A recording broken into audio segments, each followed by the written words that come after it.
Normally ప్రెగ్నెన్స్ ఎప్పుడు హైడ్రేటెడ్గా ఉండాలి. అలాంటిది సమ్మర్లో ఇంకా ఎక్కువ అమౌంట్ ఆఫ్ వాటర్ తీసుకునేలా చూసుకోండి. యూజువల్లీ 4 లీటర్స్ ఆఫ్ వాటర్ తీసుకునేలా చూసుకోండి. ఈ వాటర్తో పాటు కోకోనట్ జ్యూసెస్, బటర్ మిల్క్, అలాగే ఆరెంజ్ జ్యూస్ కానీ ఇలాంటివి తీసుకుని ఉంటే హైడ్రేషన్ అనేది బాగుంటుంది అనమాట. సెకండ్ ఏంటంటే ఎలాంటి ఫుడ్ తీసుకోవాలి. ఈజీలీ డైజెస్టబుల్ ఫుడ్ ప్రిఫర్ చేసేలా చూసుకోండి, అంతేగాని ఆయిలీ ఫుడ్ ఇలాంటివన్నీ అవాయిడ్ చేస్తే బెటర్.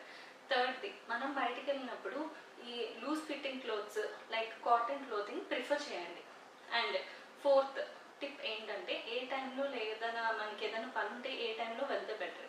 యూజువల్లీ 12 to 4 మధ్య హీట్ ఎక్కువ ఉంటుంది కాబట్టి ఆ టైం అవాయిడ్ చేస్తే better. Early in the morning లేదా ఈవినింగ్ విజిట్స్ అయితే బెటర్ హాస్పిటల్కి కూడా.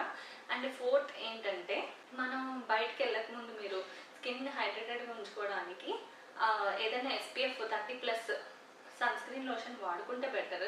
అలాగే పోస్ట్ వచ్చిన తర్వాత కూడా స్కిన్ డ్రై అది అవాయిడ్ చేయడానికి కోకోనట్ ఆయిల్ లాంటిది అప్లై చేసుకుంటే అది హీట్ని తగ్గించి ఇంకా బెటర్గా ఉంచుతుంటుంది. సో మీరు ఇలాంటి టిప్స్ తీసుకుంటే సమ్మర్ నుంచి మిమ్మల్ని ప్రొటెక్ట్ చేసుకోవచ్చు. Thank you.